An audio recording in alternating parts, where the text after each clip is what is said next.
وہ اپنے ماں باپ کی ساتویں بیٹی تھی، نہ کوئی توجہ ملی، نہ پیار محبت، حتیٰ کہ روٹی کو کبھی ماں اٹھایا بھی نہیں تھا۔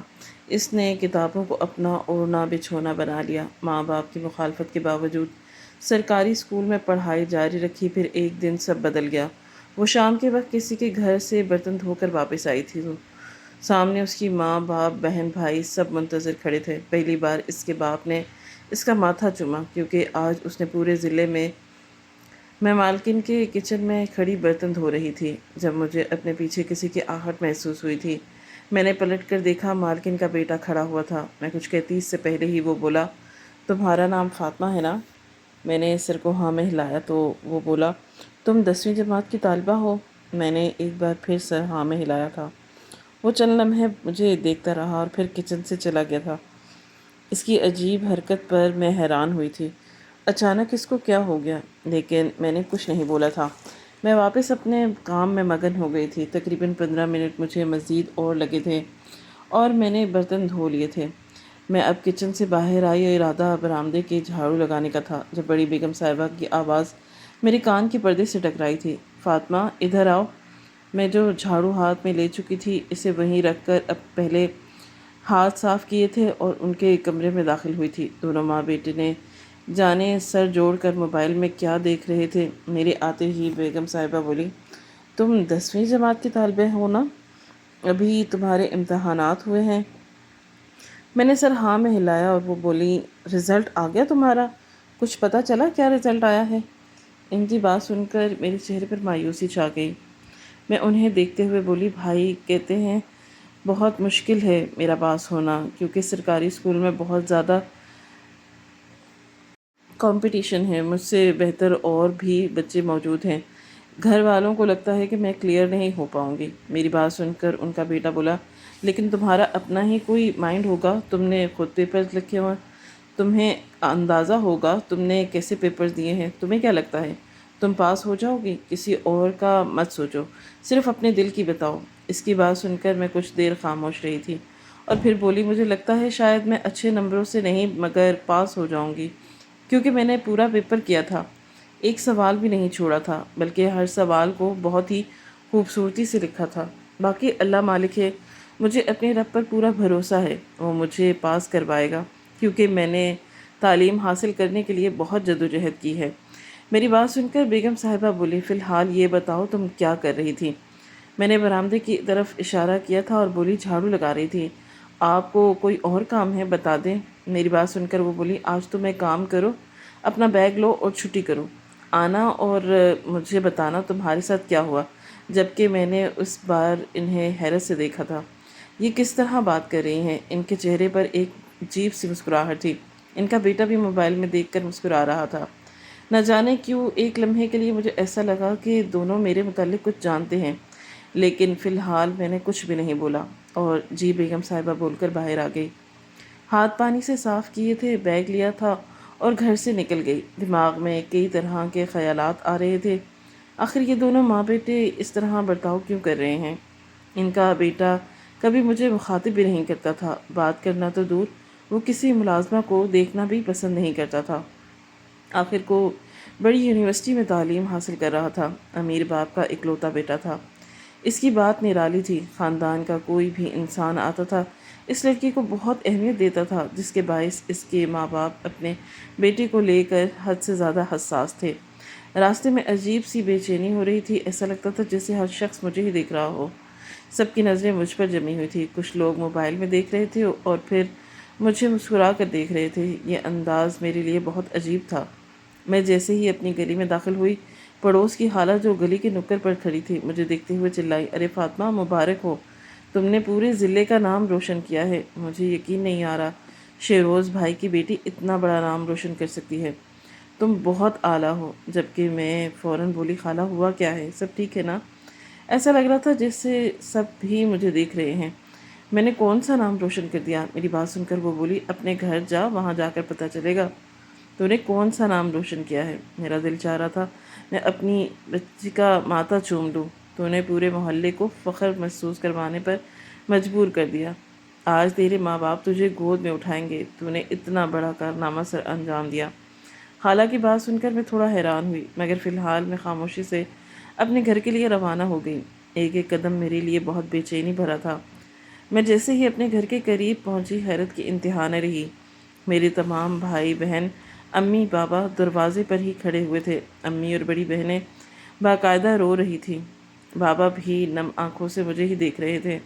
میں حیران پریشان ان کی طرف بڑھی تھی جب اچانک بابا نے مجھے گلے لگا لیا تھا اور پھوٹ پھوٹ کر رونے لگے۔ ان کے اس انداز میں بوکھلا کر رہ گئی۔ مجھے کچھ سمجھ نہیں آیا تھا، یہ سب اس طرح برتاؤ کیوں کر رہے تھے۔ میں بابا میرا ماتھا چوم رہے تھے اور بولے، آج مجھے فخر محسوس ہو رہا ہے کہ تم میری بیٹی ہو۔ میں نے کبھی خواب میں بھی تصور نہیں کیا تھا کہ تم مجھے ایسے وقت دکھاؤ گی۔ جبکہ میں اب امی کو دیکھنے لگی تھی جو روتے ہوئے میرے پاس آئی تھی اور مجھے دیوانہ وار پیار کرنے لگی تھی۔ ان کے اس انداز میں حیرانی تھی، اور پھر جب بہنوں اور بھائیوں نے مجھے پیار کیا تو میں اب مزید برداشت نہیں کر پائی تھی اور بولی، یہ سب کیا چل رہا ہے؟ کوئی مجھے بتائے گا میں نے ایسا کیا کر دیا جو آپ سب مجھے اتنا پیار کر رہے ہیں؟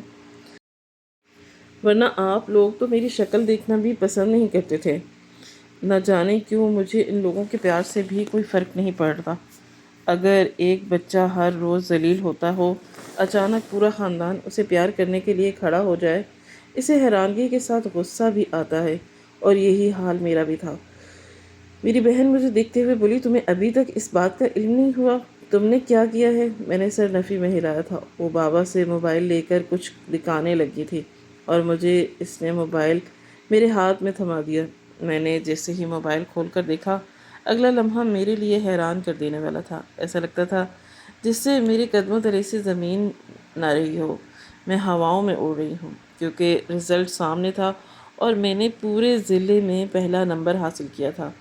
یہ کوئی عام کامیابی نہیں تھی، یہ ایک ایسی کامیابی تھی جو سامنے کھڑے تمام چہروں پر تھپڑ مار چکی تھی۔ میرے باپ نے میرے منہ پر کہا تھا، تو کبھی بھی کامیاب نہیں ہو سکتی، ماں باپ کی بد دعا لگے گی تجھے، فیل ہو گئی اور ہر شخص تیرے منہ پر جوتے مارے گا، تو میرے لیے عذاب پیدا ہوئی ہے۔ یہی الفاظ اماں اور بڑی بہنوں کے بھی تھے۔ تیری وجہ سے اب تک ہمارے رشتے نہیں آئے۔ بہنوں کا کہنا تھا، جب سے تو پیدا ہوئی ہے ہمارے گھر میں نحوست آ گئی ہے۔ تیرے پیدا ہوتے ہی میرا رشتہ ختم ہو گیا تھا، اور اب بھی حال کچھ ایسا ہی ہے۔ جبکہ میں اب ان سب کو دیکھ رہی تھی جو میرے صدقے باری جا رہے تھے۔ میں نے بے اختیار ادھر ادھر نظر دوڑائی تو مجھے اصل حقیقت سمجھ آ گئی۔ اتنی محبت کی گاؤں کا سردار جوہر کامیاب ہونے والے بچوں کو سراہتے تھے، ان کا ایک آدمی خاموشی سے تمام ماجرا دیکھ رہا تھا۔ یعنی اس لیے میرے ماں باپ میری اتنی فکر کر رہے تھے، مجھے اتنا پیار کر رہے تھے۔ میں نے موبائل واپس اپنی بہن کو دے دیا اور خاموشی سے گھر کے اندر چلی گئی۔ مجھے خوشی تھی میں نے ضلع میں ٹاپ کیا تھا، لیکن میں حیران بھی تھی کہ کوئی اتنا گر کیسے سکتا ہے۔ ماں باپ اولاد سے پیار کرتے ہیں، اس کے لیے دنیا جہان ایک کر دیتے ہیں۔ اولاد کتنی ہی کیوں نہ ہو، ماں باپ کے لیے سب ایک برابر ہوتی ہے، لیکن مجھے ہمیشہ کے لیے نیچا دکھایا گیا تھا۔ میں کیونکہ اس لوگوں سے نفرت نہ کرتی، میں اپنے کمرے میں آ کر بیٹھ گئی تھی۔ چند لمحے میں اپنے کمرے میں ہی بیٹھی رہی۔ باہر سے ان سب کی آوازیں آ رہی تھی جو میری تعریف کر رہے تھے۔ امی بار بار مجھے آواز دے کر بلا رہی تھیں، لیکن میرا دل سب سے اچاٹ ہو گیا تھا۔ کہنے کو میری 4 بڑی بہنیں تھیں، لیکن اس کے باوجود ان چاروں بہنوں نے ہمیشہ مجھے اکیلا محسوس کروایا تھا۔ مجھے ایک اسٹور نما چھوٹا کمرہ دیا گیا جہاں میں اپنی زندگی گزار رہی تھی۔ ساری بہنیں گھر میں عیاشی سے رہتی تھیں، ایک میں واحد تھی جو گھروں میں برتن صاف کر کے اپنی زندگی گزار رہی تھی۔ امی بابا نے صاف کہہ دیا تھا کہ ہم تمہیں پیدا نہیں کرنا چاہتے تھے، لیکن اب اگر تمہیں اس دنیا میں آ گئی ہو تو اپنا بوجھ خود اٹھاؤ، ہم تمہارے اوپر کچھ بھی خرچ نہیں کریں گے سوائے کھانے پینے کے۔ یہ بھی میرے لیے غنیمت ہی تھی۔ میں خاموشی سے اٹھی تھی اور واش روم چلی گئی۔ واش روم سے جیسے ہی میں باہر آئی، امی مجھے دیکھ کر بولی، ہو گیا ہے، تم ہمارے ساتھ بیٹھو اور بتاؤ یہ سب کیسے ہو گیا؟ تم نے کوئی چھوٹا معرکہ سر انجام نہیں دیا، بلکہ تم نے ایک بہت بڑی کامیابی حاصل کی ہے۔ جبکہ میں نے ان کی بات کو کوئی جواب نہیں دیا، خاموشی سے وضو بنایا تھا اور اپنے کمرے میں واپس آ گئی تھی۔ 2 رکعت شکرانے کے نفل ادا کیے تھے اور بارگاہ الہی میں ہاتھ بلند کر کے اللہ رب العزت کو مخاطب کیا تھا، اے میرے رب، اے میرے پروردگار، اے خاتم النبیین کے مالک، اے اللہ، تو رحیم اور تو کریم ہے، تو دلوں کے حال سے واقف ہے۔ اے میرے مالک، میرے مولا، تیرے جیسا کوئی نہیں، تو سب سے عظیم ہے، تیری شان جل جلال ہے۔ اور یا میرے اللہ، تو نے میرے لیے بہت بڑی آسانی کی ہے۔ میرے مالک، جس طرح تو نے مجھے 10ویں جماعت میں کامیابی عطا کی، یا اللہ مجھے آگے بھی کامیابی دے۔ کسی بھی طرح میں اس گاؤں سے نکل کر شہر چلی جاؤں اور اپنا سنبھال لوں۔ مجھے یہاں رہ کر اپنا آپ برباد نہیں کرنا، کیونکہ میرے ماں باپ مجھے اپنے لیے صرف اور صرف ایک نحوست سمجھتے ہیں۔ اللہ کی بنائی ہوئی کوئی شے منحوس نہیں ہوتی۔ ہر دل خوبصورت ہے، ہر دن بہترین، ہر انسان اچھا ہے، ہر مخلوق اللہ کی بنائی ہوئی خوبصورت ترین ہے۔ ہم کوئی نہیں ہوتے اللہ کی بنائی ہوئی چیز کو اس طرح کہنے والے۔ کافی دیر تک میں ہاتھ بلند کیے اللہ تعالیٰ کا شکر ادا کر رہی تھی اور پھر خاموشی سے بیٹھ گئی تھی۔ ابھی کچھ ہی دیر گزری تھی جب گھر کے دروازے پر دستک ہوئی تھی۔ انداز کافی جارحانہ تھا، لیکن میں نے دھیان نہیں دیا۔ باہر بابا اور بھائی موجود تھے۔ چند لمحے بعد بابا نے دروازے پر دستک دی تھی اور بولے، دروازہ کھولو، سردار صاحب آئے ہیں اور تمہیں باہر بلا رہے ہیں۔ بابا کی بات سن کر اگلا لمحہ میرے لیے پریشانی بھرا تھا۔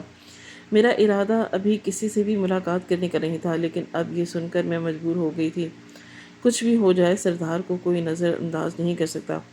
گاؤں میں کچھ اصول ہیں، سردار کی عزت کرنا ہر ایک شخص پر لازم ہے، اور بابا سردار صاحب کے پاس کام بھی کرتے تھے، اس لیے مجبوراً مجھے دروازہ کھولنا پڑا تھا، اور وہ ہمارے چھوٹے سے گھر میں بیٹھے ہوئے تھے۔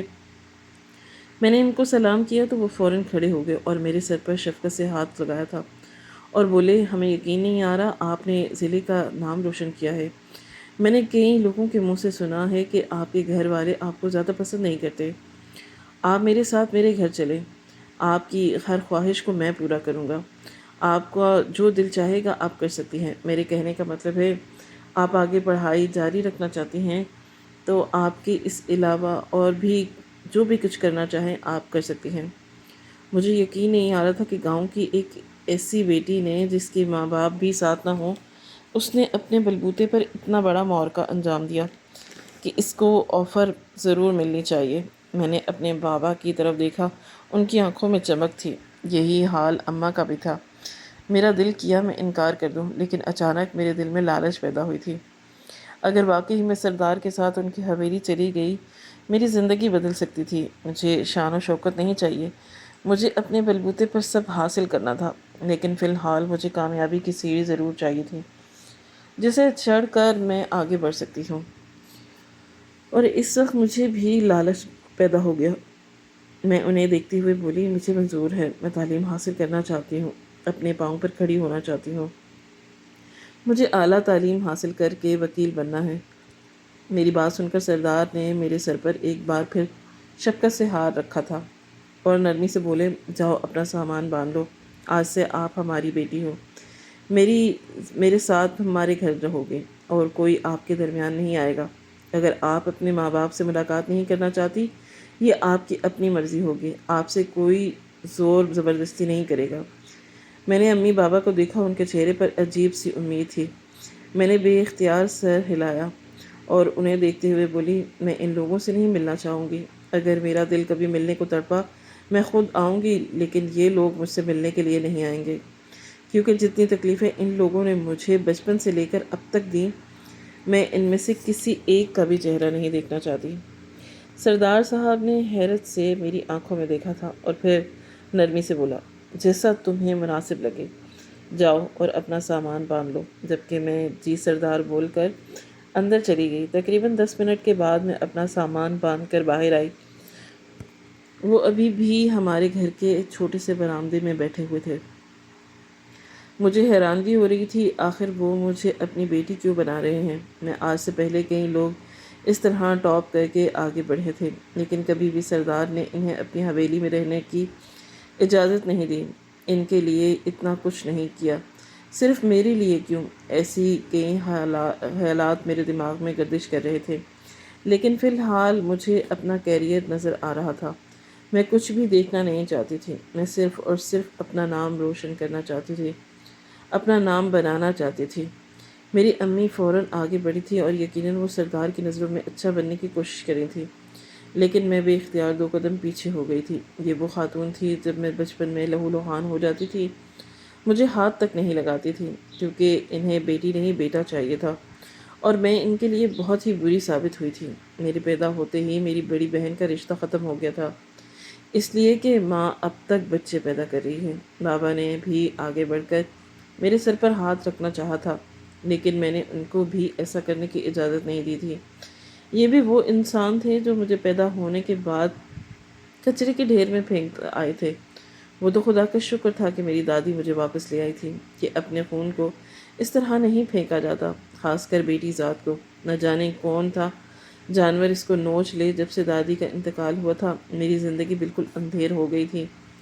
میں باہر آئی، سردار کی بڑی سی گاڑی میری منتظر تھی۔ میں نے پہلا قدم ہی گاڑی کی طرف بڑھایا تھا جب میرا دل زور سے دھڑکا تھا۔ کیا یہ قدم جو میں اٹھا رہی ہوں یہ میرے لیے درست ثابت ہوگا؟ کہیں میں کسی مصیبت میں نہ پھنس جاؤں۔ اپنے ماں باپ سے منہ موڑ رہی ہوں، کبھی بھی یہ میرا ساتھ نہیں دیں گے۔ آج اگر میں اس گاڑی میں بیٹھ گئی پیچھے تمام رشتے چھوٹ جائیں گے۔ میرے دماغ میں کئی طرح کے خیالات آ رہے تھے، لیکن ان تمام خیالات پر وہ تکلیفیں بھاری پڑ گئیں جو میں نے بچپن سے لے کر اب تک برداشت کی تھی۔ میں نے خاموشی سے دروازہ کھولا تھا اور گاڑی میں بیٹھ گئی تھی۔ چند لمحے بعد سردار صاحب بھی گاڑی میں بیٹھ چکے تھے اور گاڑی حویلی کی طرف گامزن ہو گئی تھی۔ گاڑی میں بالکل خاموشی تھی۔ چند لمحے بعد سردار صاحب کی آواز میرے کان کے پردے سے ٹکرائی تھی۔ تم اپنے خاندان والوں سے اتنا کیوں چڑھتی ہو؟ کوئی اہم وجہ؟ میں چند لمحے خاموش رہی تھی اور پھر میں صرف اتنا بولی، جن لوگوں پر مان ہو، جن سے امید ہو، وہ محبت دیں گے، وہ پیار دیں گے، لیکن اگر وہ دھتکار دیں تو اولاد کتنی ہی عظیم کیوں نہ ہو، ماں باپ کا چہرہ نہیں دیکھنا چاہتی۔ یہ کہہ کر میں نے اپنا سر سیٹ سے لگا لیا، آنکھیں بند کر لی تھیں۔ دل اتنا بھاری ہو رہا تھا کہ ایک لمحے کے لیے بھی میرا دل کیا کہ میں رو پڑوں، لیکن میں نے خود کو قابو کر لیا۔ مجھے آنکھیں بند کیے دیکھ سردار صاحب نے دوبارہ سوال نہیں کیا، مگر میں ماضی کے اس حصے میں پہنچ گئی تھی جس کا سوچ کر ہی میری روح بھی کام جاتی ہے۔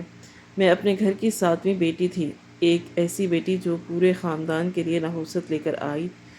میری ماں حاملہ نہیں ہونا چاہتی تھی، لیکن اللہ تعالیٰ کی اس خوشی پر اس نے راضی ہونے کے بجائے بہت ماتم کیا تھا۔ لیکن کچھ مہینوں بعد اس نے یہ سوچ کر خود کو دلاسا دے دیا کہ اللہ مجھے بیٹا دے دے گا، لیکن قدرت کچھ اور چاہتی تھی، اور 9 مہینے بعد میں اس دنیا میں آئی تھی۔ میری بہن کا رشتہ اسی دوران کافی اونچائی پر چل رہا تھا، جلد ہی شادی ہونے والی تھی، لیکن جب اس کی سسرال والوں کو اس بات کا علم ہوا کہ میری ماں نے بیٹی کو جنم دیا، ان لوگوں نے رشتہ ختم کر دیا تھا۔ ان کے ہاں عزت احترام کچھ نہیں ہے۔ ماں جب اس عمر میں بچہ پیدا کر سکتی ہے تو اولاد کتنی زیادہ بری ہوگی۔ ان کی ایسی سوچ پر خاندان والوں نے انہیں بہت سمجھایا تھا کہ یہ اللہ تعالیٰ کی طرف سے بھیجی ہوئی رحمت ہے، آپ اس طرح کی باتیں کیوں کر رہے ہیں؟ لیکن ان لوگوں نے میری ولادت پر بہت زیادہ تماشا کر کے رشتہ توڑ دیا تھا۔ امی بہت روئی تھی، ان کو بڑی بہن سے بہت محبت تھی۔ انہوں نے غصے میں مجھے ایک طرف پھینک دیا تھا۔ میں رو رہی تھی، تڑپ رہی تھی، مجھے دودھ چاہیے تھا، بھوکی تھی، لیکن ان کی نفرت کی آگ نے انہیں مجھے ہاتھ لگانے نہیں دیا تھا۔ بابا بھی بڑی باجی سے بہت پیار کرتے تھے۔ انہوں نے غصے میں مجھے اٹھایا تھا اور ہمارے گھر کے پیچھے کچرے کے ڈھیر میں پھینک دیا۔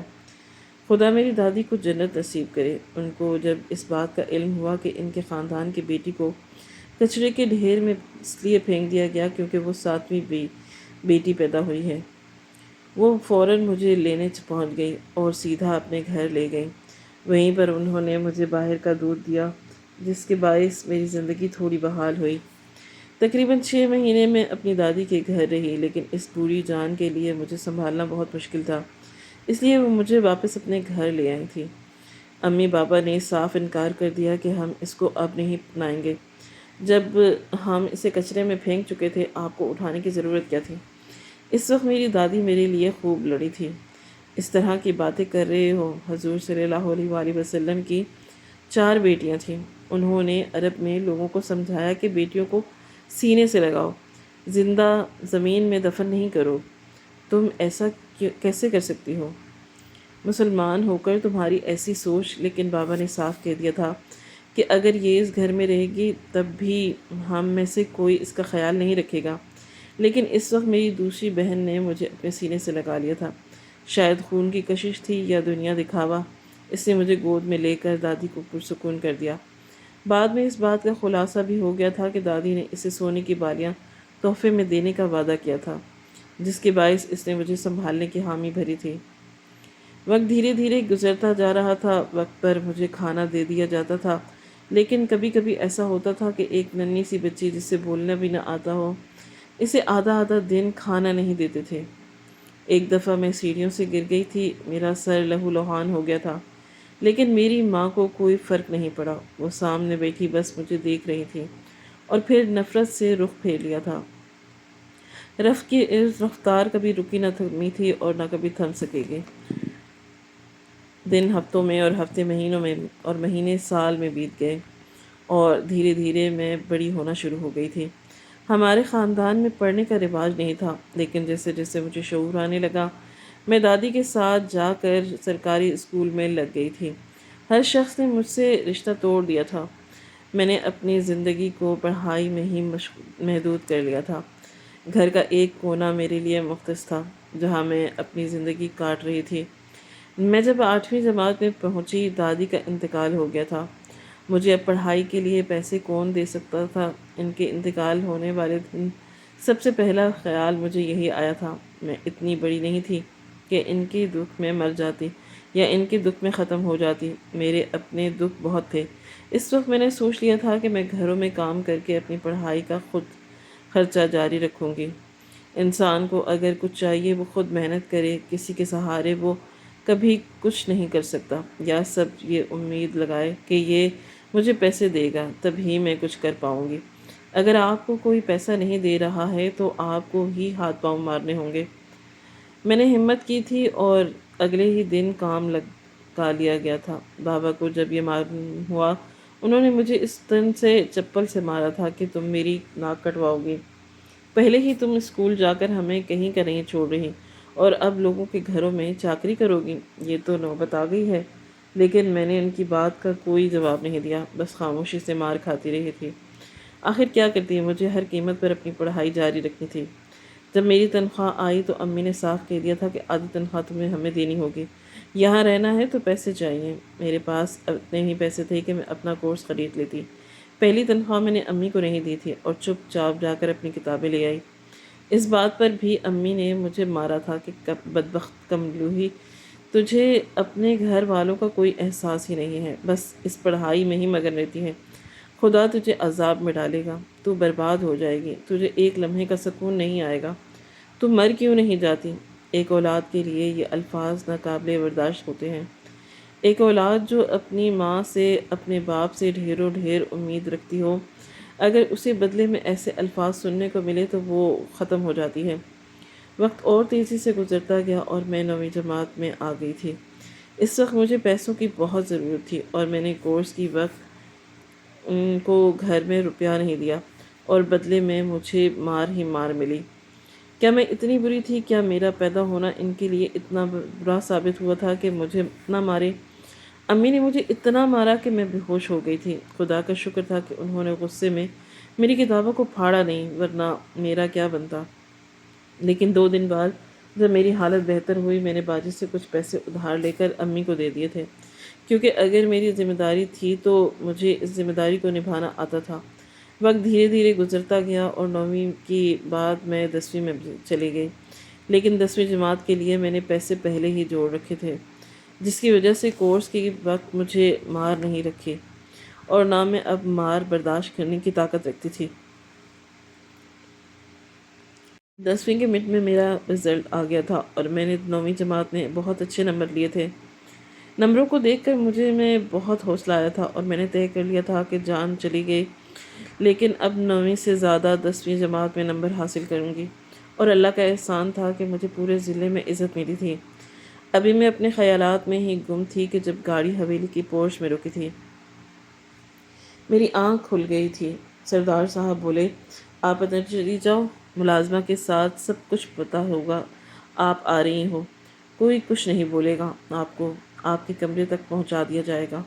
جا کر آپ آرام وغیرہ کر لو، رات میں ہم آپ کے ایڈمیشن کے حوالے سے بات کریں گے۔ اس کے علاوہ آپ کو جو چاہیے وہ بھی مجھے بتا سکتے ہیں۔ آپ کا یہ انعام ہے، اچھے نمبر لانے کا آپ کو بالکل بھی پرایا محسوس کرنے کی ضرورت نہیں ہے۔ آپ میری بیٹی جیسی ہو۔ کہتے ہیں نا کہ جب انسان تکلیف برداشت نہیں کرتا ہے لیکن اللہ سے شکایت نہیں کرتا، وہ اللہ تعالیٰ اس کو انعام ضرور دیتا ہے۔ مجھے بھی یہ ایک انعام ہی مل رہا تھا اور میں نے اپنے اس انعام کو گنوایا نہیں۔ چاہتی تھی ان کا شکریہ ادا کر کے میں گاڑی سے اتر گئی۔ سامنے سے ملازمہ بھاگتی ہوئی میرے پاس آئی اور مجھے سلام کیا، جبکہ میں اس کے ہمراہ اندر داخل ہو گئی تھی۔ حویلی بہت ہی خوبصورت تھی، آخر کو سردار حویلی تھی۔ اس کی بات ہی بے مثال تھی، لیکن حویلی کا مکین کوئی نظر نہیں آ رہا تھا۔ مجھے ملازمہ نے ایک کمرے میں پہنچا دیا تھا۔ کمرہ کافی خوبصورت تھا، سونے کے لیے بیڈ موجود تھا، کپڑے رکھنے کے لیے الماری تھی، سنگار کرنے کے لیے سنگار میز اور پڑھائی کے لیے ٹیبل بھی رکھی ہوئی تھی۔ یہ سب یقیناً پہلے ہی انتظام کر دیا گیا تھا۔ میں بستر پر بیٹھ گئی تھی، گدا بہت ہی نرم تھا، بیٹھنے ہی میں اونگ آ گئی تھی اور میں کب سوئی مجھے علم نہیں ہوا۔ وقت دھیرے دھیرے گزرتا گیا، میری آنکھ رات کے 10 بجے ملازمہ کے جگانے سے کھلی تھی۔ شاید دن بھر کام کرنے کی وجہ سے میں بہت تھک گئی تھی۔ پہلے پہل مجھے سمجھ نہیں آیا میں کہاں پر ہوں اور کیوں ہوں، لیکن جیسے جیسے دماغ بیدار ہونے لگا، پورا منظر میری آنکھوں کے سامنے کسی فلم کی طرح چلنے لگا۔ ملازمہ مجھے دیکھتے ہوئے بولی، آپ کو ڈرائنگ روم میں سردار صاحب بلا رہے ہیں، اگر ہمت ہے تو چلیں۔ میں نے کوئی جواب نہیں دیا، بس خاموشی سے اٹھی تھی، منہ ہاتھ دھو کر فریش ہو گئی تھی اور اس کے ساتھ نیچے آ گئی تھی۔ جیسے ہی میں ڈرائنگ روم میں داخل ہوئی، اگلا جھٹکا میرے لیے اس سے بڑا تھا۔ سامنے کوئی اور نہیں بلکہ اس گھر کا بیٹا بیٹھا ہوا تھا جہاں میں کام کرتی تھی، یعنی شہانہ باجی کا بیٹا ایاز صاحب۔ وہ سردار کے ساتھ ایسے بیٹھے تھے جیسے ان کا جنم جنم کا رشتہ ہو۔ میں نے سلام کیا تو سردار ایاز صاحب کی طرف اشارہ کرتے ہوئے بولے، یہ میرا چھوٹا بیٹا ہے، میری دوسری بیوی سے۔ وہ یہاں نہیں رہتی، دوسرے گھر میں رہتی ہیں۔ تم وہاں بھی کام کرتی تھی، پہچانا؟ جبکہ میں سکتے کی کیفیت میں آ گئی تھی۔ مجھے یقین نہیں آ رہا تھا کہ ایاز صاحب سردار کے بیٹے ہیں۔ اتنی بڑی بات مجھ سے چھپی ہوئی تھی۔ مجھے لگتا تھا ایاز صاحب کے والد باہر ملک میں رہتے ہیں، لیکن اب حقیقت سامنے آ گئی تھی۔ سردار صاحب مزید بولے، دراصل دوسری شادی ہے، وہ میرے خاندان کی عورت نہیں ہے، اس لیے الگ رہتی ہے، لیکن میرا بیٹا میرا ہے تو وہ میرے ساتھ ہی رہتا ہے۔ ایاز نے ہی تمہاری سفارش کی تھی کہ تمہیں ایک موقع دیا جائے آگے پڑھنے کا۔ اب تم اس کے ساتھ بیٹھ کر اپنے ایڈمیشن کے حوالے سے بات کر سکتی ہو۔ جبکہ میں جی بول کر ساتھ والے صوفے پر بیٹھ گئی تھی۔ کچھ دیر کمرے میں خاموشی رہی اور پھر وہ بولے، اچھا مجھے یہ بتاؤ تم کس فیلڈ میں جانا چاہتی ہو؟ بابا بتا رہے تھے تم وکیل بننا چاہتی ہو، یعنی تمہیں آرٹس لینی چاہیے، آگے جا کر آرام سے تمہیں وکالت کی فیلڈ میں ایڈمیشن مل جائے گا۔ لیکن اگر میرا کہا مانو تو تم انجینئرنگ لے لو، تم بہت کامیاب ہوگی، تمہارا ذہن بہت تیز ہے۔ جو لڑکی ایسے ماحول میں اتنی کامیاب ہو سکتی ہے وہ کچھ بھی کر سکتی ہے۔ لیکن میں نے سر نفی میں ہلا دیا تھا۔ میرا خواب تھا میں وکیل بنوں۔ میں اتنی آسانی سے اپنے خواب کو بیچ میں نہیں چھوڑ سکتی تھی۔ میرے انکار پر وہ بولا، بہت خوب، تمہارا کانفیڈنٹ ہونا بہت متاثر کر رہا ہے، لیکن دیکھو اپنی مرضی چلا کر کوئی غلط فیصلہ نہیں لینا۔ لیکن میں نے صاف منع کر دیا کہ یہ جو فیصلہ میں لے چکی ہوں میں اسی پر قائم رہوں گی۔ میری بات سن کر اس نے مجھے کافی کالج وغیرہ کے نام، ان کے طور طریقے سمجھائے، جبکہ میں نے صرف اتنا بولا کہ مجھے صرف ایک ایسے کالج میں داخلہ چاہیے جہاں سے میں بآسانی اپنی ڈگری حاصل کر سکوں۔ کالج اچھا ہو یا برا میرے لیے معنی نہیں رکھتا، بلکہ یہ ایک اسٹوڈنٹ پر ہوتا ہے کہ وہ اچھے نمبر حاصل کرے۔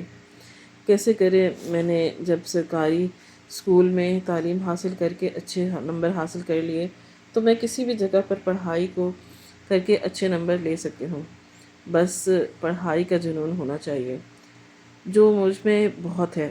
میں نے زندگی کو بہت قریب سے دیکھا ہے، زندگی کو، تکلیفوں کو بہت اندر تک محسوس کیا ہے۔ میں جانتی ہوں محرومی انسان کو ختم کر دیتی ہے، اس لیے محرومی کو میں خود پر حاوی نہیں ہونے دوں گی۔ اگر مجھے پڑھنے کا موقع ملا تو میں اس موقع کو کبھی ضائع نہیں کروں گی۔ میری بات پر وہ ہلکا مسکرایا تھا۔ اور تقریباً 15 منٹ بعد تمہارا ایڈمیشن شروع ہوگا، تم بے فکر ہو، یہ میری ذمہ داری ہوگی، تم آگے جاؤ گی اور میں تمہارے ساتھ ہر لمحہ کھڑا ہوں۔ تمہیں کسی بھی طرح پڑھائی کے لیے مدد چاہیے ہو، میں تمہاری مدد کروں گا۔ جبکہ میں اب حیران ہو کر ان کی شکل دیکھے تھے، آخر وہ میرے لیے اتنا کیوں کر رہا تھا؟ بے شک میں ایک اچھی طالب علم تھی، لیکن آج کے دور میں کون کسی کا اتنا کرتا ہے، چاہے وہ کتنا ہی عظیم کیوں نہ ہو۔ فی الحال میں نے کوئی سوال جواب نہیں کیا، مجھے صرف اور صرف اپنی پڑھائی پر دھیان دینا تھا۔ وقت کی رفتار نہ کبھی تھمی تھی نہ تھم پائے گی۔ دن ہفتوں میں اور ہفتے مہینوں میں اور مہینے سالوں میں تبدیل ہونا شروع ہو گئے اور میں نے انٹر کی ڈگری حاصل کر لی۔ میں ہفتے میں 3 دن کالج جاتی تھی اور 3 دن مجھے ایاز ہی چھوڑنے کالج جاتا تھا۔ کہنے کو حویلی کافی کالج سے بہت دور تھی، لیکن میں نے کبھی اپنے ماتھے پر بل نہیں ڈالا تھا، یہ اس کی بہت بڑی بات تھی۔ اب تک مجھے سمجھ نہیں آیا تھا کہ یہ سب میرے لیے کیوں کیا جا رہا ہے۔ اکثر میرے ماں باپ کی طرف سے مجھے پیغام ملتا کہ وہ مجھ سے ملنا چاہتے ہیں، میری شکل دیکھنا چاہتے ہیں، لیکن میں نے ان 2 سالوں میں ایک دفعہ بھی ان کو اجازت نہیں دی تھی کہ وہ لوگ مجھ سے ملیں۔ یقیناً انہیں پیسوں کا لالچ تھا اور میں اب ان سے نہیں ملنا چاہتی تھی۔ وقت اور تیزی سے گزرا تھا اور میرا داخلہ یونیورسٹی میں ہوا۔ یہ میری زندگی کا سب سے بڑی کامیابی تھی۔ ایاز بہت آگے بڑھ چکا تھا، اس کا کاروبار آسمان کی بلندیوں پر پہنچ گیا۔ وہ بھی بہت ذہین تھا، اس کو کاروبار کے آگے پہنچانے میں ذرا بھی پریشانی نہیں ہوئی تھی۔ اور پھر جب باپ گاؤں کا سردار ہو تو اولاد کو پریشانی کیسی؟ مجھے لگا تھا کہ جب اس کا کاروبار اونچائی کی بلندی پر چلا جائے گا وہ مجھے بھول جائے گا، لیکن ایسا نہیں ہوا۔ اس کا ہی ملازم مجھے روڈ یونیورسٹی چھوڑ کر آتا تھا۔ اس حویلی میں لائے مجھے سردار صاحب تھے، لیکن میری زندگی کو بنانے والا ایاز تھا۔ زندگی اور تیزی سے گزرتی چلی گئی تھی اور ٹھیک 5 سال بعد مجھے میری وکالت کی ڈگری مل چکی تھی۔ مجھے معلوم تھا اب آرام سے مجھے نوکری مل جائے گی، کیونکہ کہتے ہیں نا، جب انسان اتنی تکلیفیں برداشت کرے تو اسے آسانی ملنا شروع ہو جاتی ہے۔ آج معمول ہی کا دن تھا، میں اپنے کمرے میں بیٹھی اپنے تمام کاغذات دیکھ رہی تھی جو میں نے اس گھر میں رہتے ہوئے بنائے تھے، جب اچانک کمرے کے دروازے پر دستک ہوئی اور ایاز اندر داخل ہوا۔ اس نے دیکھتے ہی میں فوراً اپنی جگہ سے کھڑی ہو گئی تھی۔ کہنے کو مجھے یہاں رہتے ہوئے 6 سال بیت گئے، لیکن ان 6 سالوں میں جتنی اپنائیت مجھے اس انسان سے ہوئی تھی، اس کے علاوہ کسی سے نہیں ہوئی تھی۔ کسی سے میں بات کرنا بھی پسند نہیں کرتی تھی، میں اب تک اسے ایاز صاحب ہی کہتی تھی۔ میں کچھ کہتی اس سے پہلے ہی وہ بولا، تم میرے ساتھ کہیں چلو گی؟ آج تمہیں ڈگری مکمل ہوئی ہے تو تم وکیل بن چکی ہو، جلدی چیمبر بھی بیٹھنا پڑے گا، زندگی بدلنا شروع ہو جائے گی۔ لیکن اس سے پہلے میں تمہیں کچھ کہنا چاہتا ہوں، کچھ بتانا چاہتا ہوں، کیا تم میری بات سنو گی؟ نفع ہو رہا ہے پوری زندگی میں جتنا ساتھ آپ نے میرا دیا ہے، آپ کو لگتا ہے کہ میں آپ کی بات سے نہیں سنوں گی؟ اس پڑھائی سے مجھ میں بہت کانفیڈنٹ آ گیا تھا۔ میں پہلے کی طرح خاموشی نہیں رہتی تھی، بلکہ اپنے حق میں بولتی بھی تھی اور دوسروں کو اس کے اوقات یاد بھی دلا سکتی تھی۔ جتنی تکلیفیں میں نے برداشت کی تھی، ان تکلیفوں نے مجھے وقت سے پہلے ہی بہت بڑا کر دیا تھا۔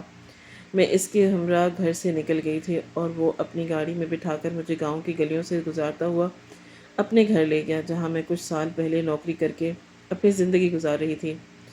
میں جیسے ہی اس گھر کے سامنے رکی، مجھے 6 سال پرانا وہ وقت یاد آ گیا جس دن میں یہاں سے نکل کر اس منزل کے لیے روزانہ باہر آتی تھی جہاں میں اب پہنچ چکی تھی۔ وہ مجھے گاڑی سے اتارتے ہوئے بولا، آؤ اندر، مجھے تمہیں کچھ دکھانا ہے۔ یہ کہہ کر اس نے گھر کا دروازہ کھولا۔ میں جیسے ہی گھر میں داخل ہوئی، میرے لیے سب کچھ حیران کن تھا۔ سامنے بہت ہی خوبصورت طریقے سے اس نے ڈیکوریشن کیا ہوا تھا، غبارے، پھول، کیک اور انگوٹھی رکھی ہوئی تھی۔ میں تھوڑا حیران ہوئی جب اچانک وہ میرے سامنے گھٹنوں کے بل بیٹھ گیا تھا اور میرا ہاتھ تھام کر بولا، میں جانتا ہوں تمہارے لیے یہ سب کچھ حیران کن ہوگا، لیکن آج میں خاموش نہیں رہوں گا۔ 6 سال میں نے تمہاری اس وقت کا انتظار کیا ہے۔ میں جانتا ہوں میں تم سے پورے 8 سال بڑا ہوں، لیکن میں تم سے بہت محبت کرتا ہوں۔ مجھے تم سے محبت اس دن ہوئی تھی جب تمہارا رزلٹ آیا تھا اور میں نے تمہیں غور سے دیکھا تھا۔ کہ تم خوبصورت کے ساتھ ساتھ بہت ذہین بھی ہو۔ میں نے جب تمہارے بارے میں امی سے دریافت کیا تب مجھے معلوم ہوا کہ تم کتنی تکلیف خود پر برداشت کر کے یہاں تک پہنچی ہو۔ تب میرے دل نے بولا تھا کہ میرے لیے تم سے بہتر کوئی لڑکی ہو ہی نہیں سکتی۔ میں نے بھی اپنا بچپن بہت تکلیفوں کی نظر گزارا ہے، لیکن تمہارا مقابلہ نہیں کر سکتا۔ میرے باپ نے دوسری شادی کی اور میری ماں نے سمجھوتا کرنا شروع کر دیا، کیونکہ میں دنیا میں آ گیا تھا۔ خدا کا شکر ہے کہ مجھے ماں باپ کا پیار ملا، لیکن ان کا ساتھ نہیں ملا۔ لیکن تمہارے ساتھ تو سب کچھ الٹ ہوا، نہ ماں باپ کا ساتھ ملا اور نہ ہی ان کا پیار۔ اس لیے میں تمہیں ہر وہ محبت دینا چاہتا ہوں جس کی تم مستحق ہو۔ کیا تم مجھ سے شادی کرو گی؟ کیا میری زندگی میں شامل ہو کر مجھے مکمل کرو گی؟ میں وعدہ کرتا ہوں میں کبھی بھی تمہارے ساتھ اور تمہارے کیریئر کے درمیان نہیں آؤں گا، یہ میرا وعدہ ہے۔ لیکن اس سے پہلے تمہیں مجھ سے شادی کرنی ہوگی۔ میں اب مزید تمہارے بغیر نہیں رہ سکتا۔ جبکہ ایسا لگتا تھا کہ جیسے وہ میری باتیں اپنی زبان سے بول رہا ہوں۔ ان 6 سالوں میں جتنی محبت مجھے ایاز سے ہوئی تھی، اتنی محبت مجھے کسی سے بھی نہیں ہوئی، شاید مجھے اپنے آپ سے بھی نہیں۔ میں اس کے ساتھ نیچے زمین پر ہی بیٹھ گئی اور اس کے ہاتھ تھام کر بولی، اکثر سوچتی تھی اپنے دل کی بات آپ سے بولوں، لیکن میں خاموش ہو جاتی تھی، صرف یہ سوچ کر کہ آپ اور میں 2 الگ انسان ہیں۔ آپ بہت عظیم اور میں ایک لاچار ہوں جس کو آپ سہارا دے رہے ہیں۔ لیکن اگر آپ مجھ سے محبت کرتے ہیں تو میں آپ سے کئی گنا زیادہ کرتی ہوں۔ میں آپ سے شادی کرنا چاہتی ہوں۔ میں آپ کی ہم سفر بننا چاہتی ہوں۔ مجھے آپ کا ساتھ منظور ہے۔ میں آپ سے شادی کروں گی، لیکن میں آپ سے یہ پوچھنا چاہتی ہوں کہ آپ نے میرے لیے اتنا کچھ کیوں کیا؟ مجھے اس بات کا اندازہ ہو چکا ہے کہ سردار صاحب نے مجھے پڑھایا نہیں ہے، بلکہ یہ سب کچھ آپ نے کیا ہے۔ آپ چاہتے تو مجھے اس گھر میں بھی رکھ سکتے تھے، لیکن حویلی میں کیوں؟ میری بات سن کر وہ کچھ دیر خاموش رہا اور پھر بولا، تمہیں اندازہ تھا کہ تمہیں سب کچھ پتہ چل چکا ہے۔ میں نے یہ سب صرف اس لیے کیا تھا کہ میں تمہارے ماں باپ کو دکھانا چاہتا تھا کہ تم اکیلی نہیں ہو، تمہارے ساتھ بہت لوگ ہیں جو تم سے بہت پیار کرتے ہیں، اور تم سردار کی حویلی میں اس لیے ٹھہرائی گئی تھی کہ کبھی بھی تمہیں اپنا آپ حقیر محسوس نہ ہو۔ اس گھر میں تمہارے ماں باپ آ سکتے تھے، لیکن حویلی میں کوئی نہیں آ سکتا تھا۔ وہاں رکھنے کی یہ وجہ تھی۔ جبکہ میں نے روتے ہوئے اپنا سر اس کے سر سے ٹکا دیا اور اس کا پرپوزل ایکسیپٹ کر لیا۔